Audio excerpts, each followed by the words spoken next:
Last weekend before SEC play starts, but the opponent is nameless and faceless. Exactly. So, what do you feel like as a player on this team you guys need to tighten up? Probably just team chemistry. Obviously, defense has been a big, downfall at this point. But it was really encouraging last night to see 0 in the air column. So kind of just continue to play with confidence and just be ready for whoever the opponent is. Chris said he thought maybe some of that was just you guys pressing the moment. Do you feel like that's accurate when you look at it? Yeah, a little bit. I think a big part of it's confidence.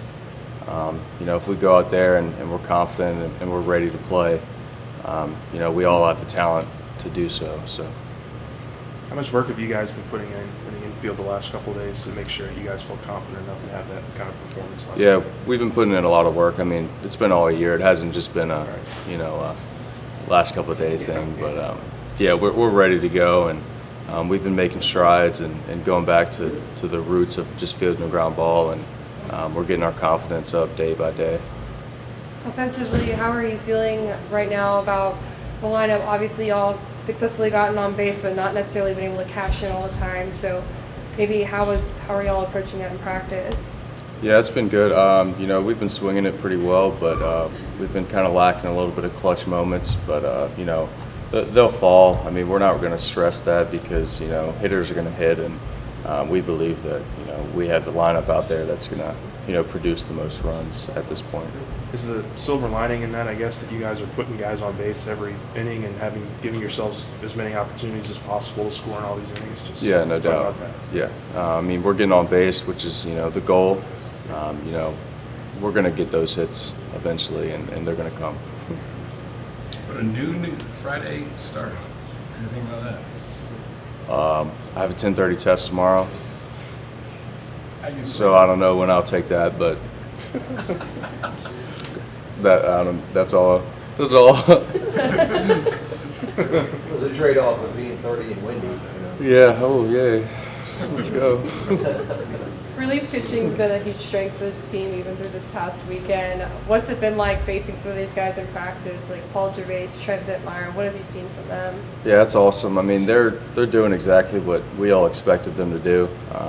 It was a big question mark coming into the season from everybody on the outside looking in, but we knew they would do this, and people like Paul Gervase and Sammy Dutton, they're just doing a great job out there. So. What's difficult about facing those guys? Just being able to mix pitches. They can go in and out, and they really have feel for all their stuff. So it's pretty encouraging to see them do what they did to us in the fall and the weeks coming up to the spring. Just rewinding a bit, do you feel like you guys get more out of going to like Houston and playing that kind of competition and losing 2 out of 3, but learning things as opposed to playing a team you blow through 3 games and whip up on them? Yeah, no doubt. I mean, it could be a big learning experience for us. I think we did learn a lot about our team this past weekend, even though it didn't go as well as we wanted to. I think in the long run it could end up helping us out and really just keeping us hungry and really wanting to get better. Some of the guys we spoke to last night were saying the practice before yesterday's game was really good, and Jay spoke about y'all's poise. So I guess where is that coming from, that confidence after such a tough weekend? It's just a day in, day out thing. We try to bring the same energy every day, even though maybe the cards don't fall our way. We're going to come to work the next day and just be ready to go and just try to get better day in, day out. I'm sure you were asked about this after the game on Friday, but just for you to have a couple moments like that of clutch hits and coming through, just how much confidence and how much, I guess, gratitude did you take from those kind of moments? Yeah, that was awesome. Honestly, I blacked out after the homer, but I was confident as ever, and I wanted to be in that situation to be able to produce for the team, and luckily the outcome was what I hoped for. You ever stolen 3 bags on a pickoff attempt before? Not yet. Did you see that? Yeah, that was cool. He's pretty fast. He was really fast. Pretty good. But I'm curious, like, you've been around for a while. How has this new pitching coach, like, kind of changed your approach at all, or what impact has he had on you? JK, man, he's been awesome. As far as throwing program, I mean, it's probably one of the better throwing programs, if not the best throwing program I've been on in my life. You know, we threw a lot last year in the prior years as well with AD, which, I mean, a lot of guys could adhere to it and overcome the soreness and all that, but a lot of guys also suffered with, not suffered, but couldn't really get in the right groove, I should say. But this new program, man, a lot of guys are doing well with it, as you can see. I mean, our numbers in the bullpen, guys, we don't have very many guys throwing under 90. And as far as, you know, right now, everything's fantastic in the bullpen-wise and throwing-wise. I think one of the common themes we'd heard from him is that he's letting you guys as individual pitchers kind of go through your own process of preparing for a game or an outing. Just talk about maybe your own personal process and how you get yourself ready and how it's kind of helped you this year. Well, it is cool because it's kind of a big league feel. You know, obviously you see major league guys going out there doing their own thing, do whatever, and he kind of added that into ours, which is awesome because he's kind of giving us our own. He has his own trust in us, you know, making us feel like we're important in our own things, in our own way, you know. But as far as personal process, you know, we all got onto cross symmetry bands. We do a lot of hip and exercise mobilities as well before we throw. Other than that, though, I mean, really, I'm just a guy who goes out there and throw. I'm not all these weighted balls, all these crazy things all these guys are doing. I'm just throw. That's it, you know, for me. Have you been able to increase your velocity? As far as now, you know, I always start out a little low during the beginning of the season. I think throwing helps me a lot, so the more I throw, the better off I feel, and the more comfortable I get in games, I'm going to be able to be more comfortable, you know, pitching-wise and everything. So velocity, I'm not really worried about. You know, it's more so hitting spots, being able to get my slider, my cutter to work, change up to work, everything to play into one another, really. Once the cutter works for me, the fastball will play a little bit harder than what it seems. Coach was just talking about that, not sacrificing command for velo, I guess, and it's obviously important to JK as well, and kind of the approach that they take. Do you feel like that is the critical part to you guys being successful? Yes. Hitting your spots, being able to throw strikes, I mean, it's probably the main thing for pitching for us. You know, anybody could throw 100 miles an hour, but you see guys in the big leagues, and even now getting hit around in college baseball, you know, whether you throw 100 or whether you throw 90, doesn't matter, or 80. You know, I mean, we see Mikhail Hilliard going out there and shoving every day, and he's an 84 to 86, sometimes 88 guy, maybe 90 some days. So that just shows you how crucial it is to hit your spots and be able to command your fastball, curveball, changeup, whatever it is. I joked with Jason before the season, like every coach says, "Oh, we're gonna throw strikes. We're not gonna swing at balls, right?" On the opposite side of it. So, but like as the guy like that has to go and then implement that, you know, I mean, is it a mindset of I can live in the zone, you know, low in the zone, high in the zone, and I can miss away good, you know, like, I mean, is it that mix that kind of keeps you alive?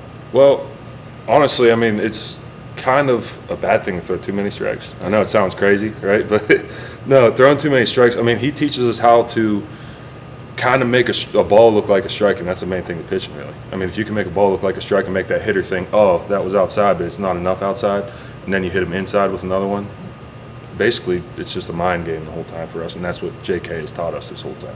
Razelman obviously throws very hard, and that's his breath. But does he have other pitches around that? I mean, describe him as a pitcher besides the gas. Very intense. Obviously, the camera's seen that. Everybody's seen that. I mean, I don't know if any of y'all have filmed him before his game or before he throws or anything, but very intense guy. As far as other pitches, he has a hammer slider. I mean, I know it's there, and he's going to be probably one of our top relievers, if not closer, whatever role he's going to fall into. But I mean, he's just unbelievable. That's the only way to put it. I mean, electric fastball, good slider. I think he's trying to figure out his changeup here and there, but I'm sure he'll figure it out. With his mindset, he'll figure anything out. You talk about the intensity. We were watching him pitch in Houston. It's almost like he's chewing his own teeth or kind of grinding, you know, before the pitch. He's a little crazy. No doubt, he's definitely a little crazy. His demeanor, I mean, everything about him, he's just, and it's a flip of a switch too. I mean, this guy, he could walk around. I'm sure that you all have talked to him. Anybody's talked to him, will know he's a teddy bear outside the field. But as soon as he hits that, gets that call down and say, hey, Rez, get hot, it's over. I mean, it's definitely over. What about Paul Gervase? Like, we're talking to him also today. He also is third on the team in strikeouts. Talk about what he brings to this relief staff. Paul is a big goofball, man. He's an awesome dude. He's able to throw strikes, command his slider. Throws hard too. I mean, we've seen great pitches out of him, great strikeouts out of him, and great command as well. I mean, he's an awesome dude to have in the pen that you could trust in any situation, and it's really cool to have guys that you could have behind you if you walk the bases loaded, or if anything, baseball is baseball, it's going to happen. Just to have guys behind you to say, all right, I got you, man, I'm going to pick you up. And Paul's one of those dudes. How old are you? 23. All right. You're like 40, right? That's what everybody thinks on Twitter and all this stuff. So, yeah. Like, how comfortable are you this year? Oh, as far as pitching? Just, dude, I've known you for a while, and like, I've never seen you this relaxed, this comfortable, this confident.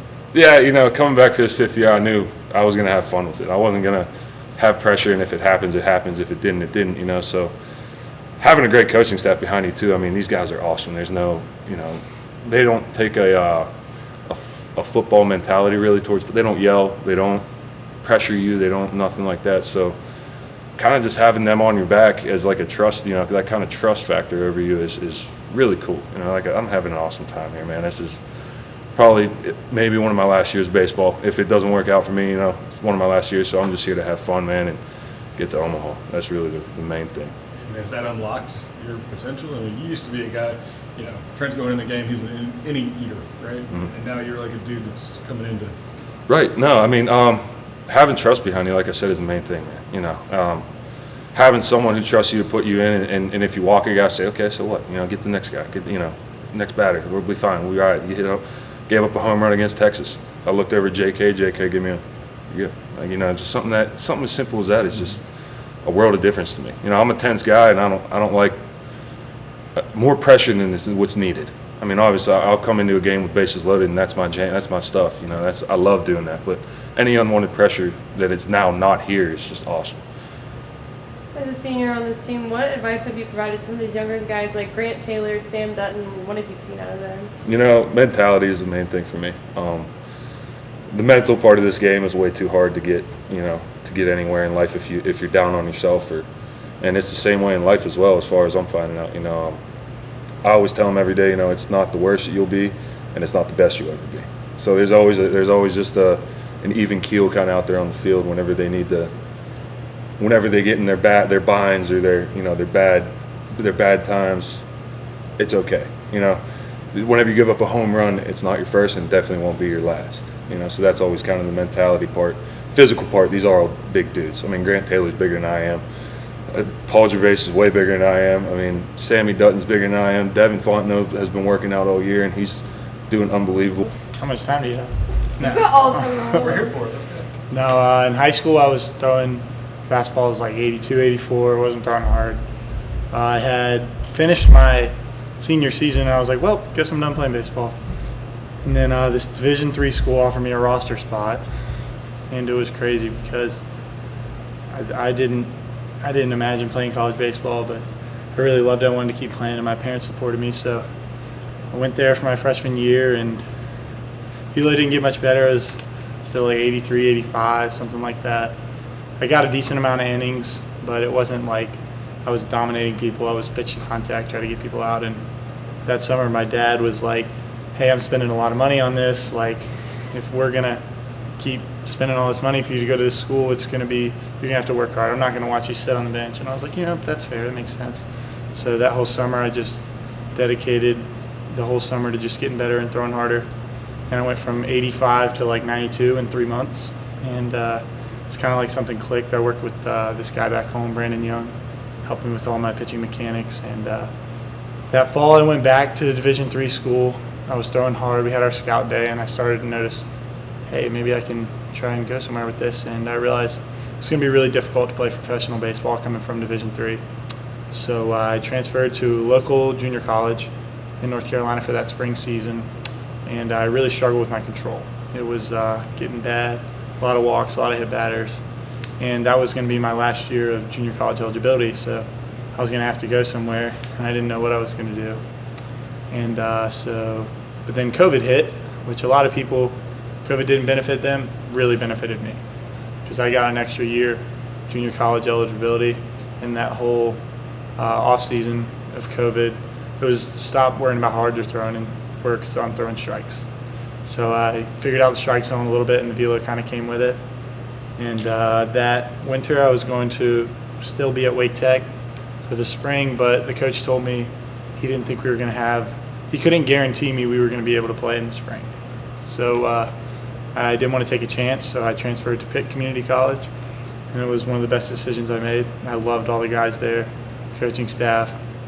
I had a blast. I was able to be the closer there for the spring season, and kind of velo ticked up again, and that's when pro guys and the college guys started calling me, and I was like, whoa, this is crazy, because like I had never gotten this much attention from baseball before. So once AD called me, I was kind of out of nowhere. I was like, whoa, LSU. Like, LSU was like the mecca of college baseball. I was just trying to get offers from like Campbell and stuff like that. But I'm really glad I didn't. So when LSU called me and then Coach Maneri told me they wanted me to come here, I committed actually on the same phone call that he offered me, because I was like really excited. And yeah, and then finished out the JUCO season. I was just like super excited to come here because I was watching the games on TV. I couldn't believe that we were on TV. And to this day, like, it's still like the coolest thing ever, because I can like go back and watch my outing, and it's on ESPN. It's like really cool. And yeah, that's my story. Thank God for it. Go Camels. No, I don't like the Camels anymore. Don't put that in there. I don't like the Camels. Where are you from? North I Carolina? live 5 minutes from Campbell. I'm Oh. from Raleigh, North Carolina. Okay. Yes. That's a hell of a story, man. Yeah, it's been a long journey. Thank God for it. Why baseball? You see, like, as you can tell, I don't know if y'all can tell, but I'm not like the most like athletically coordinated person on the team. So like, I mean, like I can dunk, and I've dunked on plenty of people, trust me. But like, I also don't like running up and down the court all that many times. Like my teammates mess with me; they think I'm not good at basketball, but I'm pretty nice at basketball. But you know, baseball is just more fun to me. I like pitching because you're kind of like the center of attention. You're on the mound, and it's just, wow, it's just a blast. And then you strike out people here, and everyone goes crazy. But I think our max attendance before I got here, most people I pitched in front of was like 100 probably. So like I got here on opening night, and I was like flipping out. And then I pitched in the Major League Park on Sunday, and that was really cool. Even though dude hit a tank off me, but it's fine. Yeah, what was that experience like, playing in Houston? I know that was a big deal to you. Yeah, it was a huge deal. I was running in from the bullpen. That was a long run. And I got up there, and I kind of looked around, and I was like, whoa, there's a lot of people here. And then I just kind of locked in, and I had a great time until I hit the home run, which sucked. But, it was an experience I'll never forget. My whole family was there, which was really cool. And wow. Hopefully I can do that again. How tall are you, man? Like officially or unofficially? Either. So I say I'm 6'10" with cleats on, but I think I'm like 6'9" in like reality.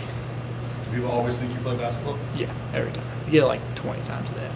Can't even go to the grocery store, I'm sure. I get that. He knows too, yeah, it's real. I get that for sure. I guess kind of speaking on that a little bit, Trey was talking, I think, in the offseason about how you were one of the tougher pitchers to go against in the fall and this spring, and he said he thinks your height had something to do with it just because of the angle the ball's coming out of. Just how much does your mechanics, do you think, kind of help you give you an edge and being able to be a successful pitcher?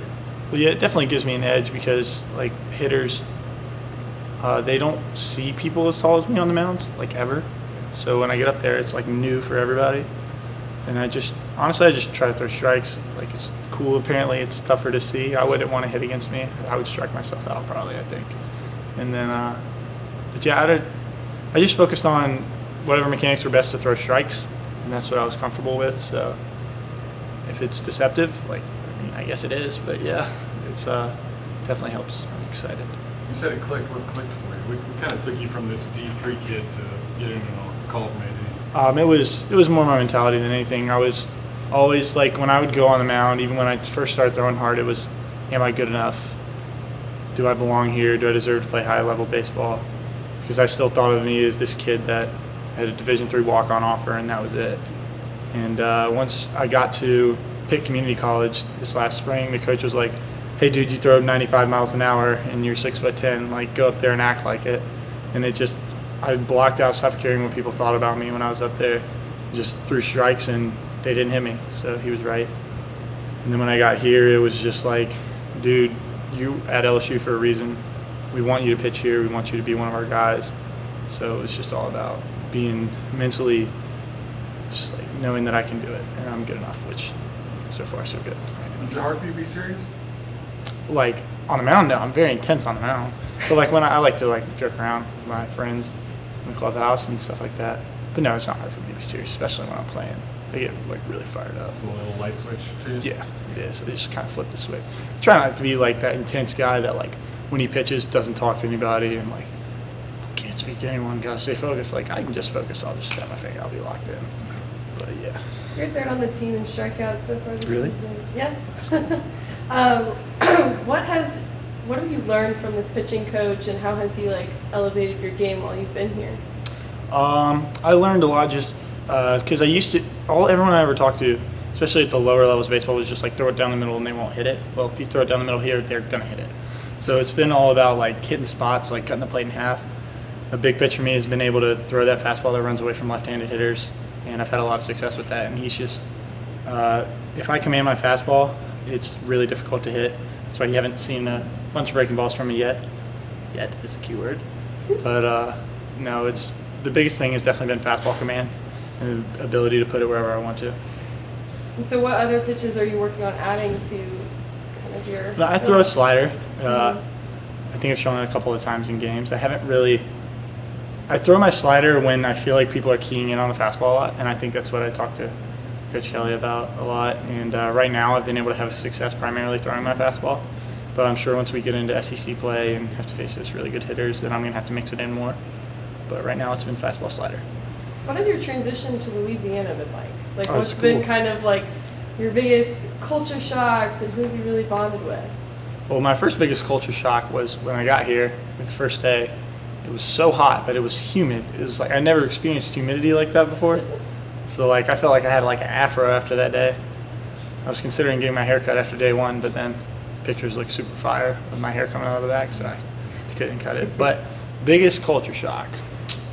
Everyone here is really nice, and I can't believe how much they care about college sports here. Like that's wild. Like I grew up around Carolina, UNC, and NC State, and like they have a bunch of fans, but LSU is just different. There's like these people. We have people that will write about our beach volleyball team. I didn't even know like people covered that. Like they cover everything here, and it's really cool. It's part of the reason why I wanted to come here, because everybody just they care about you and they want you to succeed. And it's part of their lives too, so it's really cool. Are you an only child? No, I have 3 younger siblings. Yeah. Yeah, they're all very tall. Yeah. Yes. Are your parents short? No. My dad is 6'5". My mom is 6 foot. I have a 19-year-old brother who's 6'8". I have a 16-year-old sister who's 6'2". And my 13-year-old brother is actually the only basketball player. He's like 5'8". I think he hasn't hit his growth spurt yet. He's going to. What do you do outside of baseball? Read my Bible a lot. Try to like stay focused on what got me here, because then again, without God, I wouldn't be here. That's for sure. Read my Bible, focus, listen to a lot of praise and worship music, play a lot of video games, Madden, MLB The Show.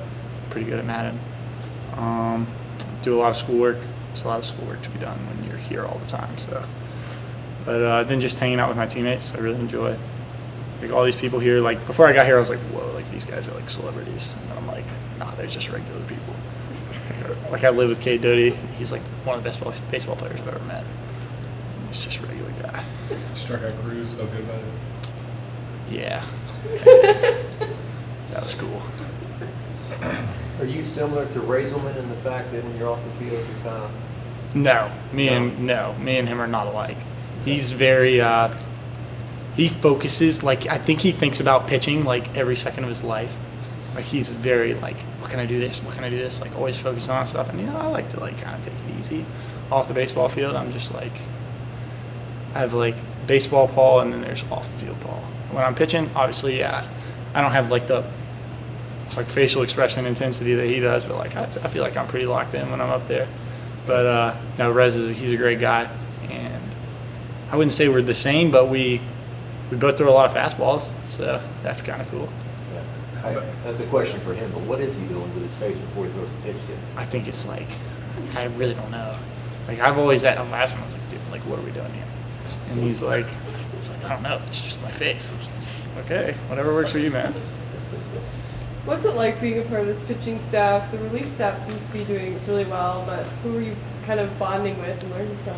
Well, the one I've learned from the most is definitely Trent. Like, he's been a reliever here for 5 years. He's experienced the biggest moments pitching in super regionals and the lowest moments, like obviously when we don't have success. But for me, he's like the leader of our pitching staff. He has taught me a lot about how to handle all the outside noise and all the people that come and watch us play and everything. And like, as cool as like all this is, we have to focus on the people in the locker room and like their opinions and what they think of us. And as long as when I go out on the mound, my teammates think I can get the job done, that's all that matters.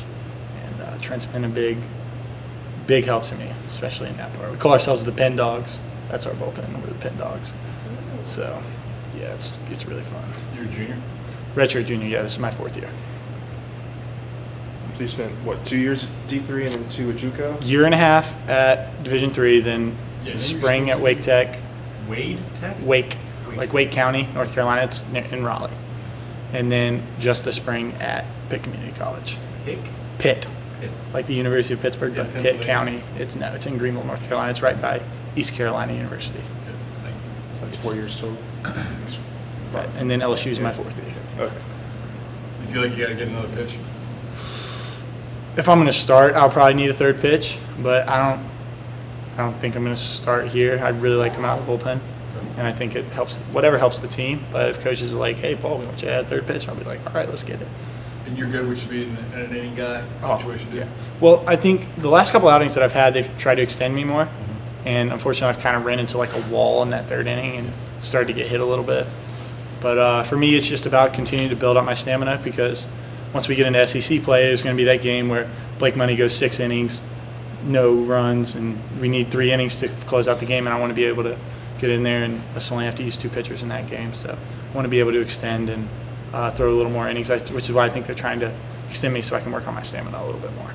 Does someone have a similar name to you that's famous? Ricky Gervase, Ricky Gervais. he spells it different though. But no relation. No relation.